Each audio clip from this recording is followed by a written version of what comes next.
Jaya Nilo Premadana Karuna Prachur Jaya Nilo Premadana Karuna Prachur Jaya Nilo Premadana Karuna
Saraswati Thakur ki Jai. Jai.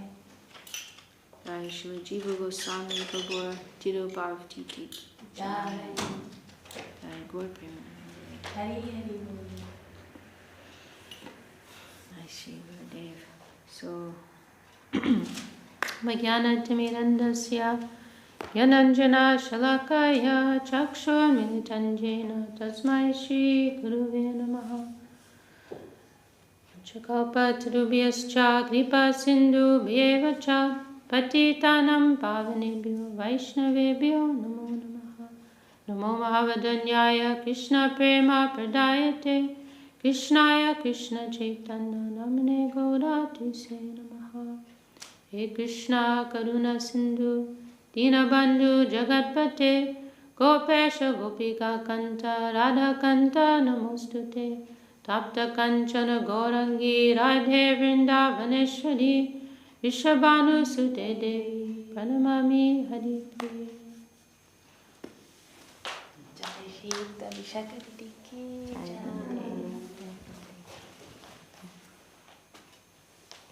So today is the divine disappearance day of Srila Jiva Goswami. Very, very important, a charger for us. And he is known as the protector, as the guardian of our Sampradaya. This is his special role. Srila Sridhar Maharaj in his verse, right, in the Bhakti Vinod Viraha Dashakam, dedicated to Srila Bhakti Vinod Thakur, in that, I believe it's the 8th verse or 9th verse, there Srila Sridhar Maharaj is identifying, what is the unique role that all of the principal acharyas in our Sampradaya have played in relation to this gift of Sri Radha Dasyam, that Mahaprabhu came to give ultimately. Right? Shri Gauranumatam Sarupa Viditam Shri Gauranumatam Sarupa Viditam Rupa Grajenajitam. I can't remember it all now. But Jiva Dyer Abhirakshitam. Jiva Dyer Abhirakshitam. Let me just look it up, actually. It's important, that verse. But he's pointing out that Jiva Goswami, he is protecting, this gift. You can read it all now. What Mahaprabhu came to give. Here it is. Rupa Jai Pariveshi. This is what I was missing. Shri Gauranumatam. What Mahaprabhu came to give, Sarupa Viditam, what was known by Srup Damodar Goswami. Rupa Grajenajitam, which was adored by Rupa, Shri Rupa. Sanatan, the older brother of Rupa. Rupa Jai Pariveshitam, distributed by Rupa. Raghuganer Ashwaditam Sevitam, what was tasted and enhanced by Raghunath and his group. Jiva Dyer Abhirakshitam, protected by Jiva Goswami. Shuka Shiva Brahmadi Samanitam, what was worshipped from afar by Shukadev, Shiva, Brahma. Shri Radha Pada Sevanamritamaho Tadatam Ishobhavam, the nectar of the divine service of Srimati Radharani, which you can give Bhakti Vinod Thakur. It is a wonderful glorification of Bhakti Vinod Thakur. So Jiva Goswami, he has this very special position. And this word, right, Abhirakshitam, Rakshak, Rakak. This is the word, guardian, protector. And so Srila Sridhar Maharaj, Param Guru Dev, Srila Bhakti Rakshak, Sridhar Dev Goswami Maharaj, he's also in that mood, that was identified by Saraswati Thakur. This Rakshitam Abhi, this prefix, like an intensifier, right? So, and also Srila Saraswati Thakur also had that mood, of a protector. Actually, I was surprised a few years ago. I came across one place, Srila Maharshi. He said that, actually, like they all considered the disciple group, they considered Saraswati Thakur like as a manifestation of Jiva Goswami, and they thought that he was going to leave his body on this day, right? Because just 2 weeks ago, right, it was Saraswati Thakur's disappearance day, and they thought that he was going to he would choose to leave on this day. That was their expectation. And he left close to that time. So Saraswati Thakur also very much that mood. And there's one verse actually that Srila Sridhar Maharaj wrote. One, I believe it's a pranam mantra. It was for Saraswati Thakur, Prabhupada Saraswati Thakur. And he refers to him there as non-different from Jiva Goswami. This mood of ready to fight, in order to uphold the dignity of the message of Sri Chaitanya Mahaprabhu. And also extraordinary scholar, as we were mentioning the other day, Bhakti Vinod Thakur describes him as the greatest philosopher ever known to humankind. And he wrote something like 400,000 verses. Then Srila Sridhar Maharaj made the point that, Rupa Goswami, Sanatana Goswami, they of course played this very important role of presenting Mahaprabhu's teachings in writing, right? And they used some scriptural reference for that, but not so much. But Jiva Goswami very extensively, he cited from the Shastra, from the scripture. Why? In order to convince, those who would otherwise be unconvinced, right? Those who want to see the scriptural evidence, right?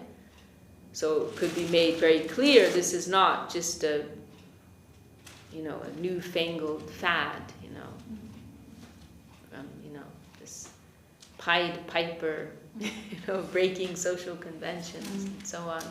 But this is actually the real conclusion of the scriptures of the Vedas. So very extensively, and he gave this these 6 sandarbhas, right, which are very well known to Vaishnava scholars, which are delineating Mahaprabhu's teachings in a very systematic and clear way, and so much. And he has a very unique position because he this was actually his focus, to defeat the scholars. And in order to do that, he went so far as to study opposing philosophies, like a lawyer, right? Like a good lawyer wants to know what's the argument of the other side, the opposing side. Then they can build their own case better, right? So he was like that, and Jiva Goswami. And we hear that when he received this instruction from Nityananda Prabhu, go to Vrindavan, right? Stay with he was actually the nephew, right, of Rupa and Sanatan. So Nityananda told him, Vrindavan is the place, your uncles are there, Mahaprabhu's given that place for your family, you go and your service is there. And Jiva Goswami understood he was going to have a lot of service, helping his gurus, Rupa and Sanatan, in this great work. And so along the way, he stopped in Varanasi, which is the Mayavad capital of India. And he stayed for a few years, and he studied all the scriptures, and he also studied the commentaries of Shankaracharya, including this Shariraka Bhashya, which is giving impersonal interpretation of the scripture. And normally, you don't want to touch that with a 10-foot pole, right? Mm-hmm. And it's explicitly mentioned in Chaitanya Charitamrita. If anybody reads that Shariraka Bhashya, they'll be completely spoiled. They'll be ruined. They'll be destroyed. because these things, they can creep up on you in an insidious way, right? If you hear this, it's like poison, will enter your consciousness in a subtle way, then become stronger. And so that warning is given, like, don't even touch it, don't open it, don't read it. But Jiva Goswami went and studied it very deeply, so he's like an exception for that. Why? So he could defeat it better. So he studied that and studied so many things. And then he arrived in Vrindavan.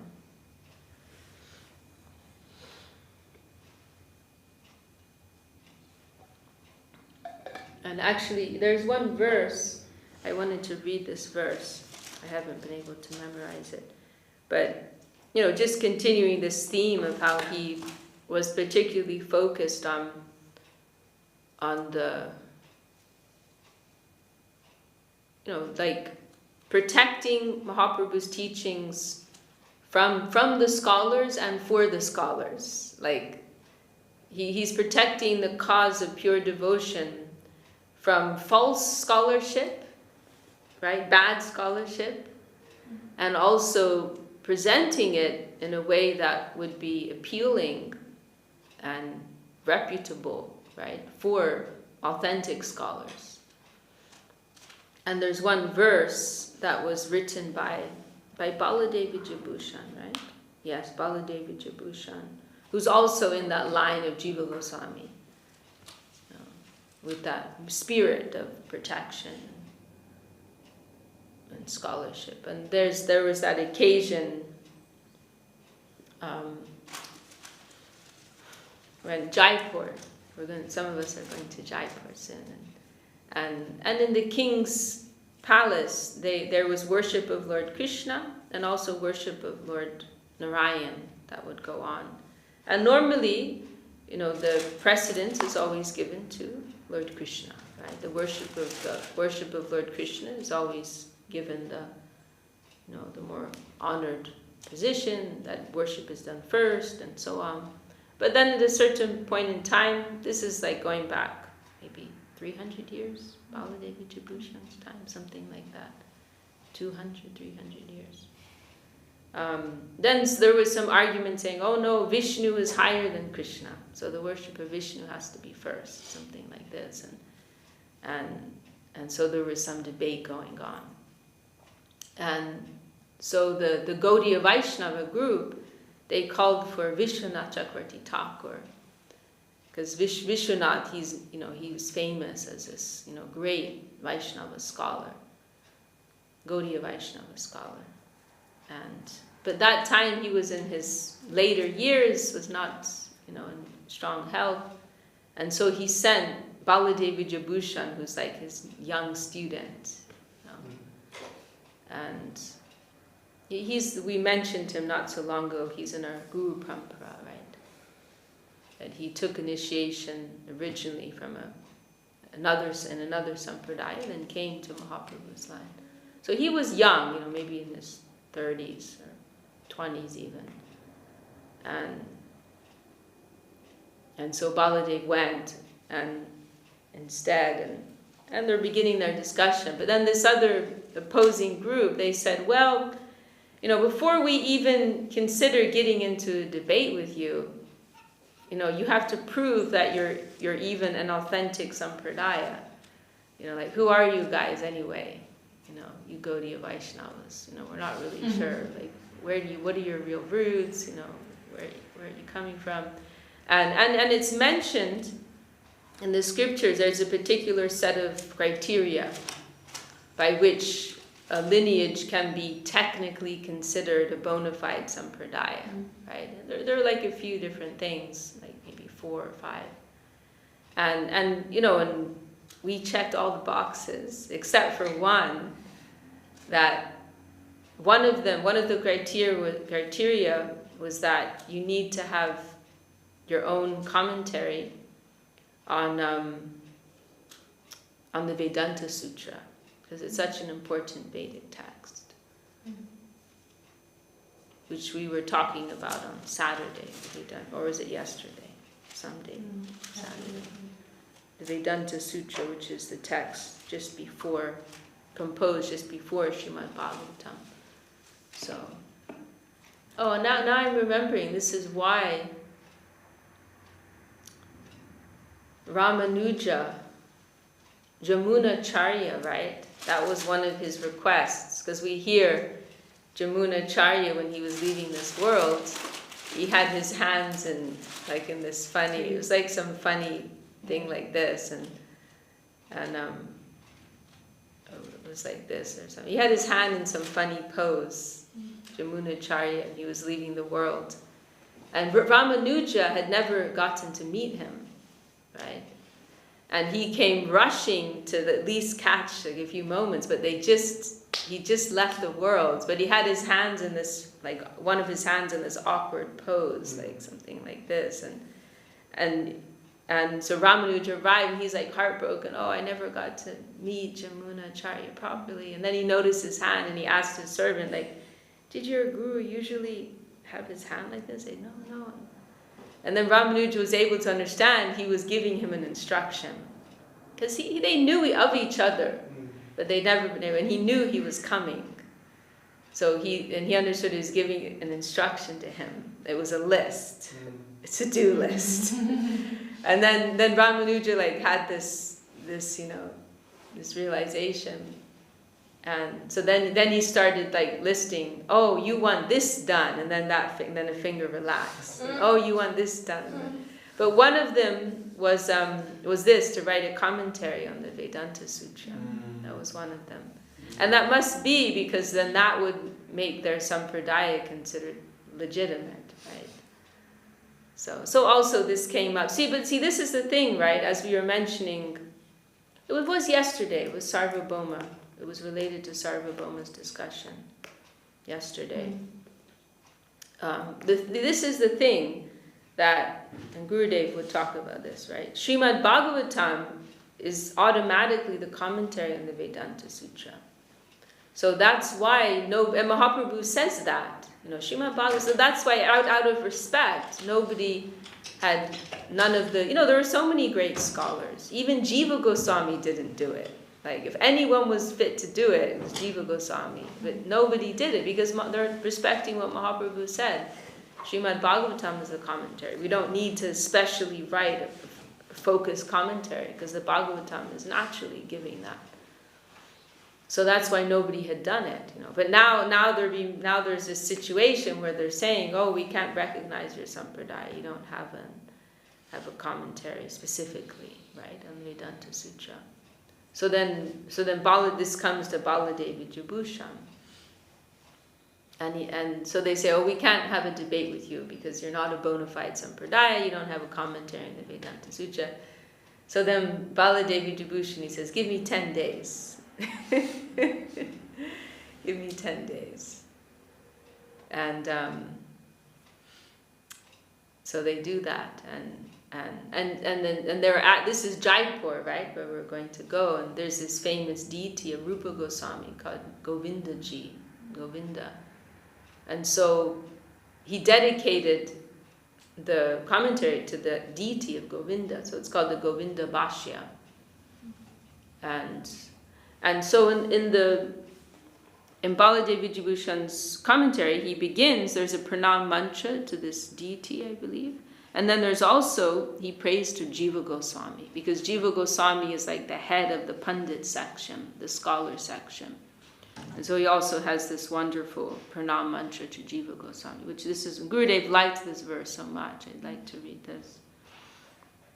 Ya sankhya pankena kutarka pamshuna vivarta gartena chalupta diritim Shudam yadad vak sudaya maheshwaram Krishnam sajiva prabhur astu megati.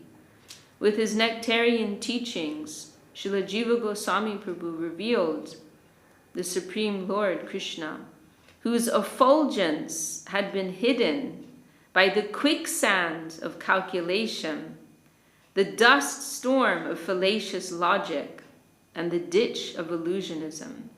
May he be my shelter. Gurudev talks about this verse in, I think, dignity of the divine servitor. And he says, like, you're on the path, you want to go to Krishna, but along the way there are all these obstacles, right? There's this quick sound which will just like totally absorb you, take you in, of calculation, dust storm of logic, and a ditch of illusionism. So these are all referring to different, very scholarly modes of practice, which are obscuring the beauty, the sweetness, the personality, right, of the Lord, of Krishna. The effulgence of Krishna is obscured by all these things. So Jiva Goswami, as this brilliant scholar, is like clearing the path,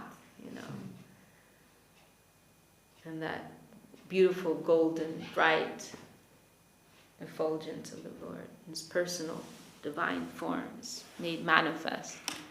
So this is Jiva Goswami. And we hear also we've heard Srila Gurudev tell these stories, right, of Jiva Goswami, how he would actively make a stand for these things. And there are two stories in particular that Gurudev would tell, right? That one time there was this what's called a Digvijay Pandit, which literally means all-conquering scholar. Because there's this whole culture in India for debate, right? And so some pundits, some scholars, they would travel like just for this, like to debate and to like prove their scholarship, and if they defeated enough people, then they would have this special title, Digvijay Pandit, all conquering in all directions, And so there was this one man who had earned this title, and so he they would deliberately like seek out like who's the best pundit in town, like the Wild West, right? We're gonna have a showdown. But that's literally what they would do, It's just occurring to me now. It's a good parallel. That's literally what they would do, They would seek out who's the best. Sometimes people would seek out Srila Sridhar Maharaj, with that. So this scholar, he's in the Vrindavan area, and he hears about Rupa and Sanatan, how they're these brilliant scholars. And okay, I'm going to go and prove myself. So he goes to Sanatan Goswami. Oh, will you have some debate with me? Right? And this is all like based on scripture, right? Scriptural. Because the thing is, the scriptures present so many conclusions, right? So you can pretty much argue any case. So he comes to Sanatan Goswami first. Oh, will you debate with me? And Sanatan's, please excuse me. I'm very busy. He doesn't want to waste his time. In some ego, debate. Oh, please excuse me. I'm very busy. And he has better things to do. Working on Brihad Bhagavatamrita and Hari Bhakti Vilas and all these things, and so the scholars, really, really cheeky. Since we're in England, we'll say cheeky. In America, they don't say cheeky. No. It's a British thing. Naughty, impudent.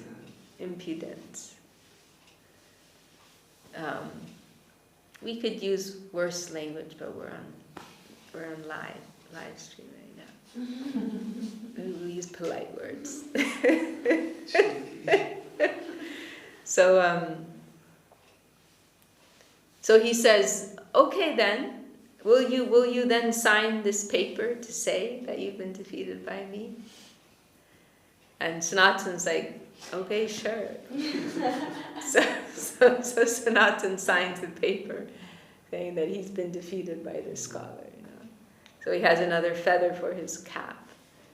And then he goes to Rupa Goswami and he says, oh, I just defeated your guru, Sanatana. I just defeated your guru in debate. Look, I have this paper to prove it.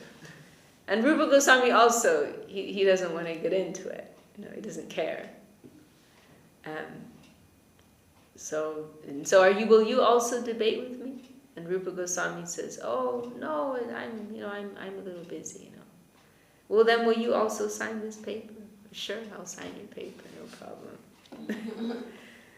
And then he hears about Jiva Goswami, and he hears, oh, they've got this nephew who's even more of a scholar than them. Then you can't really be considered successful unless you can defeat their nephew as well. So then he finds Jiva Goswami, and he tells Jiva Goswami, oh, I've just defeated your gurus, and I have a paper to prove it. And Jiva Goswami, he doesn't stand for this. He doesn't stand for this kind of stuff. So Jiva Goswami says, oh, really? Can I see that paper? And he hands him the paper, and Jiva Goswami looks at it, and he tears it up. And he said, I'll debate with you. And Jiva Goswami completely destroys him. And he tells him that you're so unfortunate because you came to an ocean of nectar, but you couldn't get a single drop out of it. You came who's Rupa Goswami, who's Sanatana Goswami? They're parshads of Mahaprabhu, they're personal associates of Mahaprabhu. They have so much wealth of devotion, of spiritual knowledge within their hearts, and you couldn't get any single drop of that. You're just coming and playing your ridiculous ego game. So he chastises him, fiercely. So that was his mood, He was a fighter, he was a protector for his gurus. And then there was another incident with Gopal Bhatta Goswami. And he was another of the 6 Goswamis, Gopal Bhatta Goswami. And he had some expertise as a Sanskrit scholar. And so Rupa Goswami would sometimes show his work to him, and, well, what do you think of this? And is this okay? And so one time, Gopal Bhatta, he visited Rupa Goswami, and Rupa Goswami showed him some Sanskrit verse he'd composed. And Gopal Bhatta Goswami said, oh, I think this is a little mistake, a little error that you have here. And meanwhile, remember, Jiva Goswami's young. He's the nephew of Rupa and Sanatana, so he's like a teenager or something like that. And he's and he would be serving Rupa, so he was around in the background, doing stuff, and he's listening to the conversation. And so he hears Gopal Bhatta say, oh, this is a mistake here, you should change it like this. And Rupa Goswami knows it's actually fine what he did, but he's so humble. So he follows what Gopal Bhatta recommended him to do. So he made a change. But Jiva Goswami doesn't like this. And so Gopal Bhatta, he's there a little bit, and he leaves. And then Jiva Goswami, he pretends he's going to collect some water from the river Jamuna. So he takes a water pot, and but he goes out following behind Gopal Bhatta. And then there's some safe distance away, right? And he's like, excuse me. Actually what my guru wrote was absolutely perfect. And I will prove that to you. And Gopal Bhatta is very surprised. Oh, who is this boy? He hadn't even really noticed him.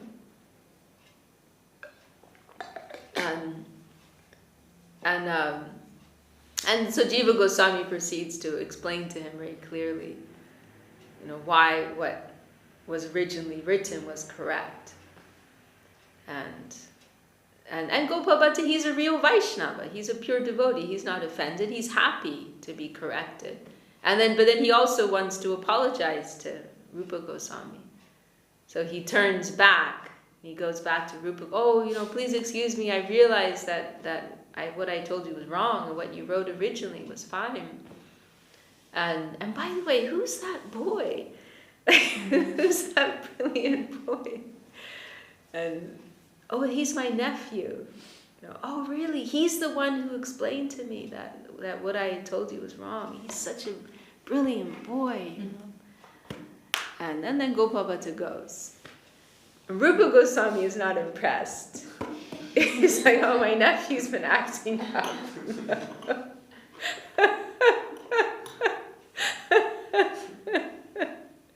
So then Rupa calls Jiva.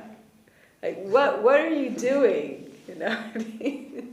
Like, this is a respectable Vaishnava. Like, why are you laying this on him? Like, if he tells me something, I'm happy to change it. We don't need to make a big issue. And it's not correct to speak to him like this. And then he's so upset about it, he sends Jiva Goswami away. And actually his point is interesting. He says that you cannot stay in Vrindavan with ego. I think about that sometimes. We cannot enter the holy abode with ego. There's no place for us if we have ego.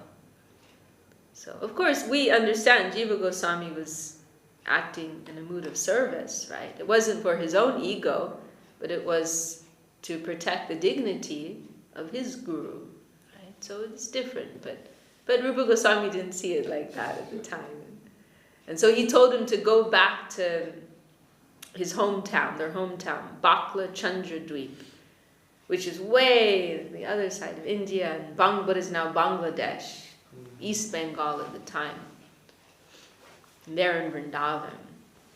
So Rupa Goswami is so upset, he says, go back to your hometown, go back to your family home. There's no place for you here.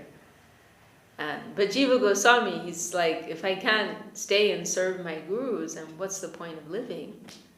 So he decides, I'll just give up my life, So he decides to fast until death. There are lots of stories like this, They're very extreme mood. Like, if I can't do my service, that's it. So he goes and he doesn't leave Vrindavan.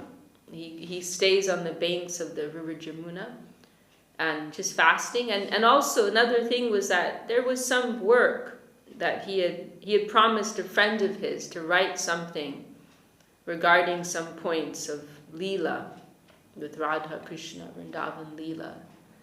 And he'd promised his friend he would write this book and this text. So he thought, I'll make, this will be like my last work that I do, and I'll just end my life with this. It's fully fasting. And then meanwhile, Sanatana Goswami comes across him. Oh, what, and he sees, this is like a day or two later, and he sees something's up. And what's going on? Is everything okay? And Jiva Goswami explains what happened. And then Sanatana Goswami, he's the older brother, and he's actually the guru, the Diksha guru of Rupa Goswami. So, as I understood. But he's a guru figure, definitely, for Rupa. Rupa treats him like his guru. And so Sanatana goes to Rupa, and he says to him, what are the three main teachings of Mahaprabhu? And Rupa Goswami says this famous expression, right? Jive doya means to give mercy to all jivas. Name ruchi, to taste the name. And Vaishnava seva, to serve the Vaishnava. This is some Vaishnava expression that was well known. So Sanatana asked him, what are Mahaprabhu's three main teachings? And Rupa Goswami says that. And then Sanatana, he says, but there is one jiva. It's a play on words. But there is one jiva on the bank of the Jamuna, and you have not shown any mercy to him. You have not given any mercy to him. you must, be compassionate. And so, like this, they resolve there. So this is Jiva Goswami's mood, right? That externally you may say, oh, he's arrogant, he's proud, but he's acting in the mood of service for his guru. So it is a different type of humility, right? Different expression. Rupa and Sanatana, they're showing one type of humility, and Jiva Goswami is showing a different type, in service to his gurus. So this is his special role.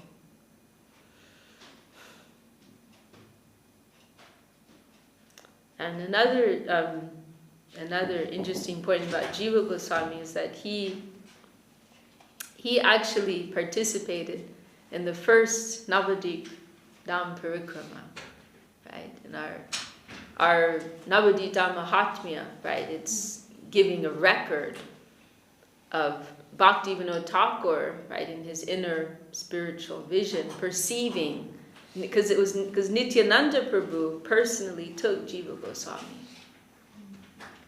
Jiva Goswami, he didn't really meet Mahaprabhu. Like, I believe he, as a very young boy, and I think it was in Ram Kelly? Not Ram Kelly. Is it Ram Kelly? Rama Kelly. Oh, that is the name, isn't it?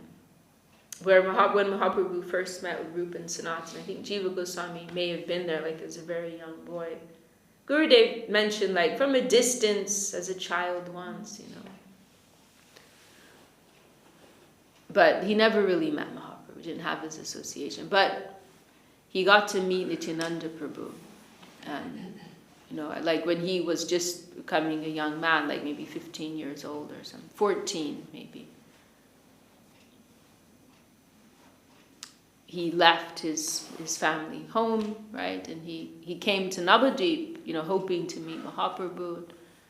His father had passed away, right? Anupam, he'd passed away earlier, little young. And so he was hoping to meet with Mahaprabhu. He comes to Navadip, but discovers that he's already left the world. But he meets with Nityananda Prabhu. And Nityananda Prabhu personally takes him around to all the different sites of Mahaprabhu's Leela, And so this is what Navadip Dham Mahatmya is. It's so beautiful, and you see, you hear these descriptions of Nityananda. Oh, Jiva, look, this is where this happened. Oh, my dear Jiva, this is where that happened. And like that. It's so beautiful. And so Bhaktivinoda Thakur is perceiving this current, right? Like we were saying the other day, maybe it was in our Zoom meeting, I don't remember. Or Brahma Samhita, I think, meeting. There's this expression of Saraswati Thakur that the Lord's Leela is not history, nor is it imagination or analogy or metaphor, any of these things, but it is a live stream of reality, that is always flowing. The Leela is always not like, oh, it happened 500 years ago or it happened 5,000 years ago and etc. But it's always moving. It's always happening. If not in this Brahmanda, in another Brahmanda, in another universal system, it is always going on.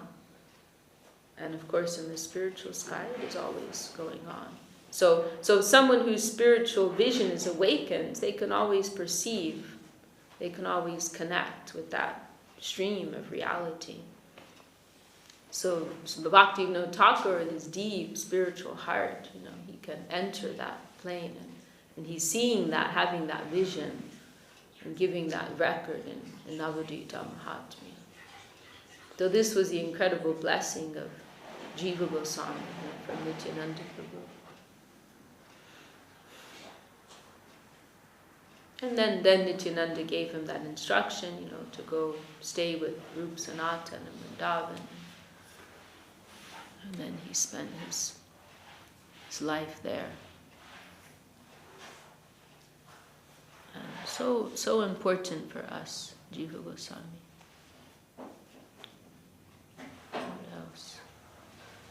I'm sure there's something else really important I wanted to say. Anything you can think of, Anita?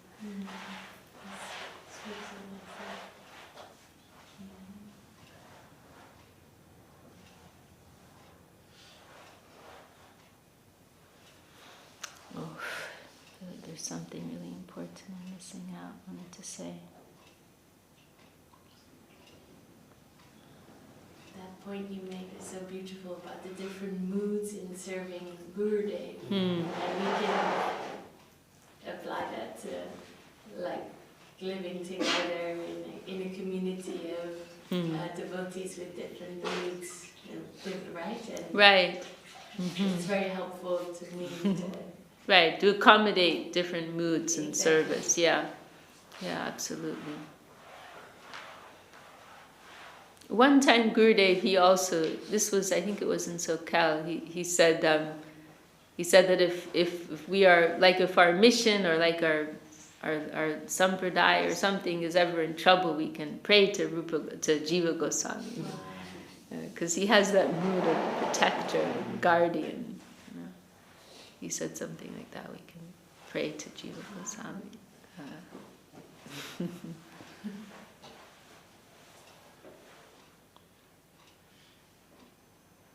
And Srila Sridhar Maharaj, very much also, and Saraswati Thakur, they both had the very similar spirit. Profound, spiritual scholarship and strong mood of protection, guardianship. And Srila Sridhar Maharaj, sometimes his godbrothers would call for him, like if they were having trouble with establishing Mahaprabhu's conception, they would call for him. And he was such a brilliant scholar, he could defeat anybody, Srila Sridhar Maharaj. And particularly Jajavar Maharaj, we've heard a few stories where he called for Srila Sridhar Maharaj. Gurudev told of this one occasion, I think it was this in the Shamananda Gaudiya Math in Midnapur, in Bengal.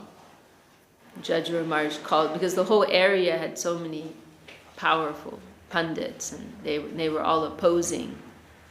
And so he called for Srila Sridhar Maharaj. And Gurudev described this one debate where he said this head scholar of this group, for 2 hours, he outlined his points, of contention, and he said for 2 hours he was explaining different points, and Gurudev said Srila Maharaj, he was sitting there and counting on his fingers, like this, okay, like this, like this, counting. Wow.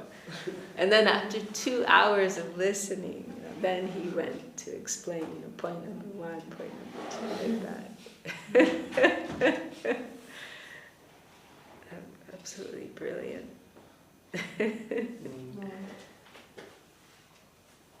And the other time with Jajavar Maharaj was in Varanasi. He'd actually been sent there by Saraswati Thakur to open a temple. But this is Varanasi, right? This is the stronghold of Mayavad, and he had a very difficult time, and he told Saraswati Thakur, if you really want to be successful here, you have to send Sridhar Maharaj. And so Srila Sridhar Maharaj was sent there, and it was very successful, and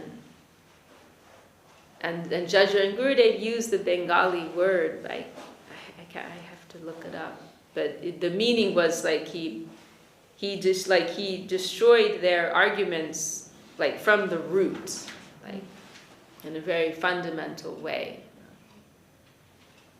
and established the glory of Mahaprabhu's conception. So, very much had this mood similar to Jiva Goswami and Saraswati Thakur also. All right, well, I guess we'll stop there for today. Anyone else want to add anything or question?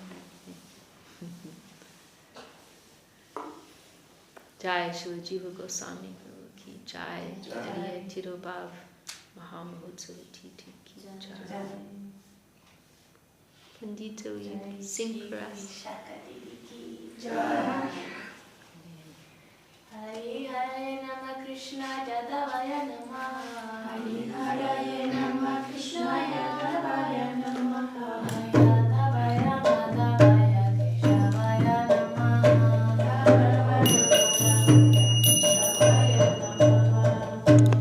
Govinda Ram Sri Madhusudana. Govinda Ram Sri Madhusudana. Hare Govinda Hare Govinda Hare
Jai.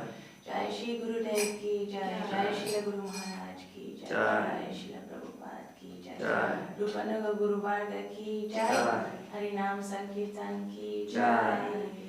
Lovely morning program led by Shri Yukta Vishakha Devi Dasi. Shri Jiva Goswami Prabhu ki Jai. Nitai Gaura Premanande. Hari Bol.